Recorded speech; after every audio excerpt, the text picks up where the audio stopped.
The silence in the savannah is not the absence of sound. It is the promise of a silent death. A silence made of leaves that do not move, of branches that do not crackle, of breaths that are held. 6.4 million years ago, every breath was a challenge. Every sunrise, a miracle. The moonlight was a promise of darkness, and darkness was the dwelling of terrors. Death was a companion. And on that day, a female Homo habilis named Aris learned her true name, Death. In the oppressive heat of the afternoon, a band moved, searching for the next hunt. But the savannah did not give what was wanted. The savannah gave what was deserved. And what the savannah had to give was fear. And for Aris, it was something more. The sound of air moving, cutting through the tall vegetation. A sudden movement in the undergrowth. The smell of death. And a gaze. It was not a predator. It was something much worse. The sun was an incandescent eye in the pale sky, burning the arid savannah of East Africa.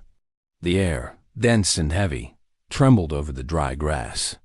The smell of dust and sweat mingled with the bittersweet aroma of plants crushed under the bare feet of the band. Aris, a female Homo habilis, kept her head down, her brown, attentive eyes sweeping the landscape ahead and around. She was among the most experienced in the group, despite her youth, with a slender but strengthened body from constant struggles. Her nimble, long fingers moved over the stone she was sharpening, honing the blade for the hunt. The flaked stone, the color of the earth, was the only reliable companion she had. The band was hungry. The last hunt had failed. The scarcity of game had been felt for days. Hunger was a silent predator, crueler than the teeth of a feline. A low growl, almost a lament, escaped the throat of Kale, the male leader, with broad shoulders and a scar that ran from his eyebrow to his jaw. He was frustrated, and his frustration was like that of a cornered animal, seeking a target to transfer its hatred to. But nature does not forgive weaknesses, and Kale knew it. They advanced over the hostile terrain, with the tall vegetation swaying under the weight of the wind. The sounds of insects, the distant song of birds, the rustling of something moving in the bush ... Everything was danger and uncertainty. The sun was already beginning to set when the band found the trail. It was not a trail of game, but of tragedy. A sweet and nauseating smell of dried blood permeated the air, the smell of death. Aris stopped abruptly, her breathing quickening. She knew that smell. It was too familiar. The body of a young male, with his throat torn open, lay on the red earth. It was not a predator. The precision of the cut, the way the muscles had been torn. It was not an animal. It was something darker, more terrible, more familiar. And the empty gaze, with eyes fixed on the sky, haunted Aris. She felt the terror of that male, the same terror she had already felt. Life in those lands was cruel and unforgiving, but this death was different. It was ... wrong. She knelt and closed the eyes of the dead young man in a gesture of respect. Kale approached, his voice low and guttural, ordering Aris to move away. But Aris did not want to move away. She saw, in the gaze of that young man, the same gaze as her brother's. The gaze of someone who had their life stolen by something that was not a common predator. She felt the anguish of his parents, who had seen their son taken by darkness. The scream she had suffocated was the same scream she had swallowed on the night her brother had disappeared. With every step they took away from the young man's body, she felt she was moving away from a truth, from something that needed to be revealed, a cruel truth that demanded an answer, a revenge. But Kale only thought of survival. Where there is death, there is danger. The hunt had failed once again. They needed more. They needed an answer, but they did not know what the savannah held for them. And Aris, the young woman with a heart wounded by the loss of her brother, refused to let the memory of that death be erased by the dust of the desert. She knew she had to find out the truth. Night fell like a heavy, humid cloak over the savannah. The cold night air brought with it the sounds of wildlife, turning every whisper of the wind into a warning of imminent death. The band took refuge in a cave, a hollow in the rock that offered some protection against the nightly dangers. But the danger was not outside the cave. The danger was inside the cave itself, in the form of an invisible fear. The flames of the bonfire flickered, casting dancing shadows on the stone walls. The heat was the only comfort they had, but fear was a cold that settled in their bones. Aris sat by the fire, her legs and arms intertwined. She couldn't sleep. The image of the dead young man, the smell of dried blood, the gaze fixed on the sky. Everything repeated in her mind like a nightmare. She squeezed the flaked stone in her hand. It was her only protection, her only companion. The stone seemed to have the ability to calm her mind, to remind her that she was strong. But she was not strong. Every day, she felt weaker and weaker. Hunger tormented her, but the truth tormented her more. Kale, the band's leader, got up, his tall, strong figure casting a shadow on the wall. He was tense, his eyes watching the darkness outside. He knew the danger was there. He could feel it. The silence, the absence of sound, was what scared him the most. A silence that stretched for miles, a silence that could kill. He didn't want the band to be the next to be hunted, and he knew they were on the verge of a war they couldn't win. A distant sound, the cracking of a branch, broke the silence. Kale turned, spear in hand, his heart beating fast in his chest. The other members of the band woke up, their eyes wide with fear. The sound was getting closer. Another branch broke, closer. A sweet smell of blood and wet earth invaded the cave. The same smell of death that Aris had smelled in the savannah. Aris felt a shiver down her spine. She knew it wasn't an animal. The precision of the movements, the lack of sound, the way it was approaching, it was intelligent. It was cruel. It was human. But it was a different kind of human. Taller, stronger, with an empty and emotionless gaze. She knew this creature was not afraid. It was hungry. Hungry for blood, hungry for flesh. But it was not an animal. A scream was heard. A scream of horror. A young male who had gone to get water from a nearby river had been caught. Kale ran out of the cave, but it was too late. The creature had already disappeared into the darkness. What remained was a trail of blood, of disturbed earth, and the smell of death. But what terrified her most was that the creature had left a gift. A head, with its eyes gouged out, hung from a tree. A head without a soul, a head without life, a head without eyes. And what terrified her even more was that she recognized the head of the young male. And the last thing he had seen, before his eyes were gouged out, was his own reflection in the river water. And what had killed him was not an animal. It was a human who was not afraid, a human who had no pity. What could it be? The dawn brought a timid sun, hidden by a thick fog that covered the savannah. The air, humid and heavy, had a smell of wet earth and fear. The band was desolate. The loss of the young male, the terror of the night, the fear of what was to come next, all of it was a weight they could not bear. The only thing that kept them alive was the hope that the creature would not find them. But Aris knew it would find them. The creature was intelligent. The creature was hunting them. And their fear was its strength. Kale, the band's leader, was desperate. Every day, he felt weaker, more useless. He was responsible for protecting the band, but he could not protect the band from an enemy he could not see. He ordered them to go to the forest, a place that offered more protection, more hiding places. They needed a place to hide, to heal, to protect themselves. They needed a place where the creature could not find them. The forest was a labyrinth of tall, dense trees. The sun's rays could barely pass through the canopies of the trees, creating a constant gloom. The air was cool and humid, and the smell of earth, moss, and rotten leaves mingled with the smell of fear. The sounds were different. The song of birds, the rustling of leaves, the cracking of branches. Everything was a sound of life. But Aris couldn't believe that life was there. She could only see death, and death was there.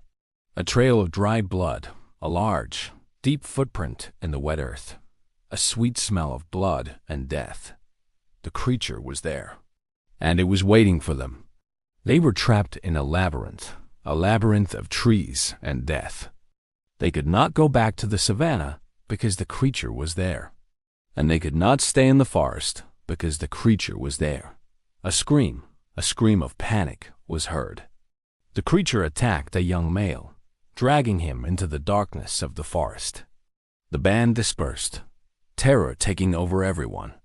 Kale, spear in hand, tried to fight, but the creature was too fast, too strong.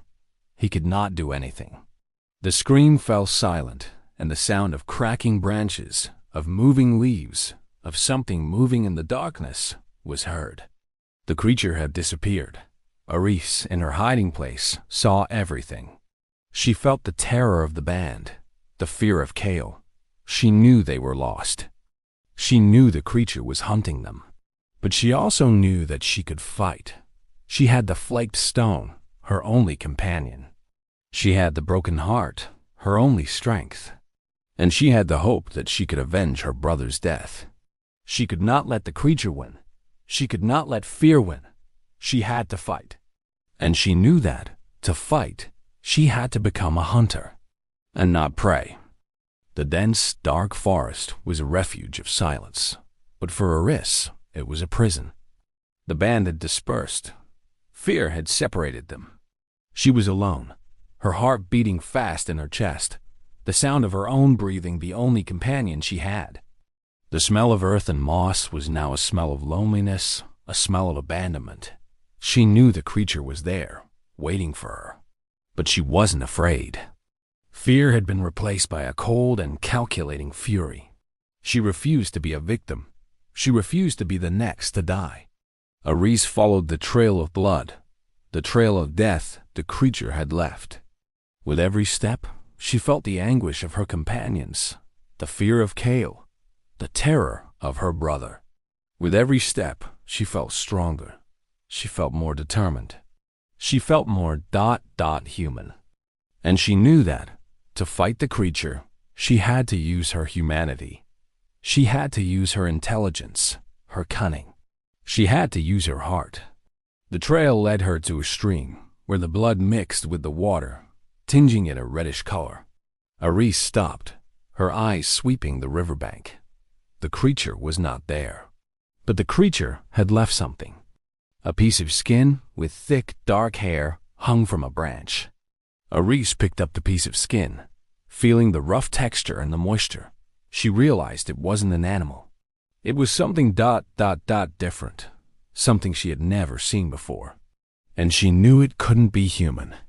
She followed the trail further until it led her to a clearing. The clearing was hollow, treeless, with a large stone in the center. The stone was large enough to shelter an entire band. But what scared her most was that the stone had been sculpted, not with the precision of a human, but with the precision of a predator. The stone was shaped like a skull, and the eyes of the skull were two stone spheres, which seemed to be watching her. Aris felt a shiver down her spine. She knew that could not be an animal. The cruelty, the precision, the intelligence, that was not an animal. That was something she had never seen before, and she knew she was about to discover the truth about the creature, the truth about her brother's death, the truth about what had happened in the savannah, and the truth about what she was about to do. She had to fight, and she knew she couldn't fight alone. The sunlight penetrated the canopy of the trees, forming patterns of light and shadow in the clearing. The smell of moss, earth, and something else, something metallic and sweet, was what Aris felt. The stone skull, with its stone eyes, seemed to watch her, but she didn't care. She was determined to face the creature. She was determined to avenge her brother's death. She waited. The wait was long and painful. But she knew the creature would come, and the creature came. The creature, tall and strong, with thick, dark hair, appeared. Its eyes were empty, emotionless, lifeless. The creature was not afraid. The creature had no pity. The creature was a killing machine. And Aris knew she couldn't win. She was alone, and the creature was much stronger. But she was not alone. Kale, the band's leader, had followed her. He was hidden in the trees, waiting for the right moment to attack. He was not afraid. He was angry. He had lost many members of his band, and he didn't want to lose another one. He had the spear in his hand, and he was ready to fight. He was ready to die, if necessary. The creature attacked Aris. The sharp claw, the serrated tooth, the quick and precise movement. The creature was lethal. But Aris, with the flaked stone in her hand, dodged. She was not strong like the creature, but she was fast. She was agile.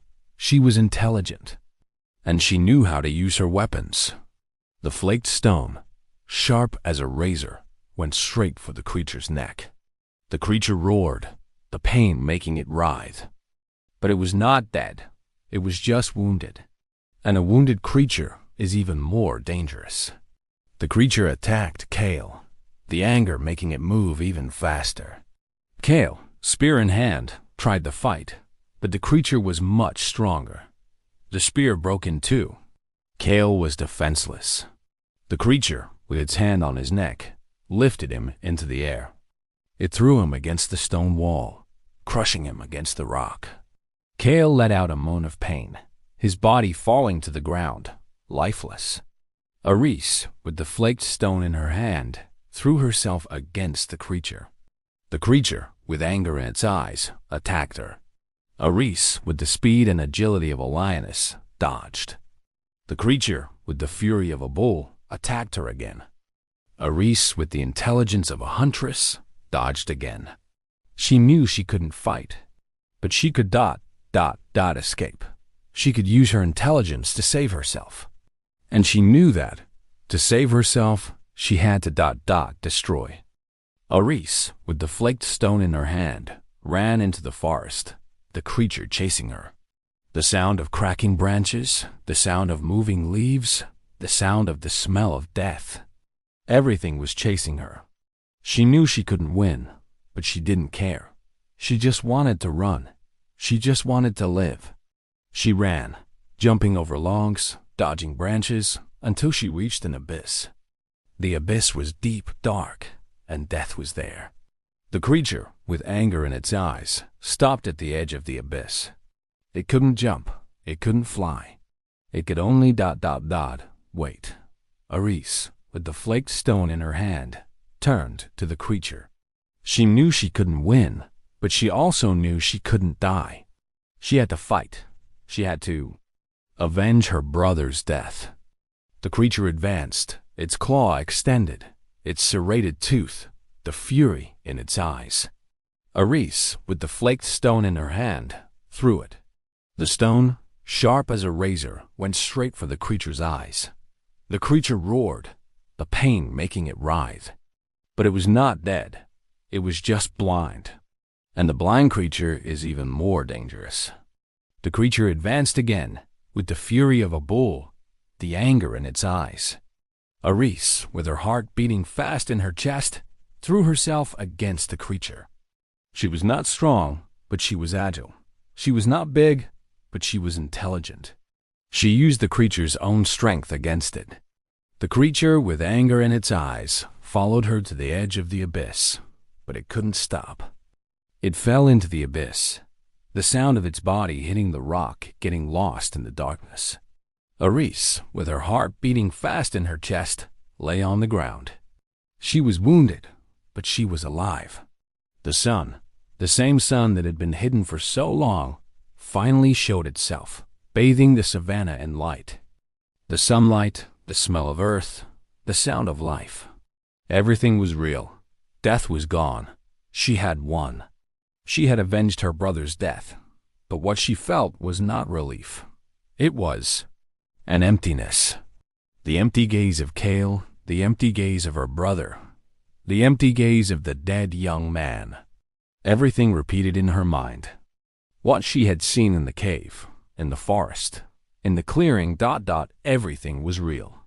And what she had killed was not an animal. It was a human, a different kind of human. A human who was not afraid, a human who had no pity. But, at the same time, a human who had a familiar gaze, a gaze she had seen before, in her brother, in Cale, in herself. And what she asked herself was, who was the monster, the creature she had killed? Or herself, the creature who had killed? The answer, she knew, was not simple. And what she didn't know was that the creature she had killed was not the only one. There were more. There were more creatures, more mysteries, more deaths. And what she knew was that she couldn't stop. She had to fight. And she knew that, to fight, she had to become a hunter, and not prey. And she was ready to fight, ready to live, and ready to die. And what saved her was the hope that, one day, she would find peace.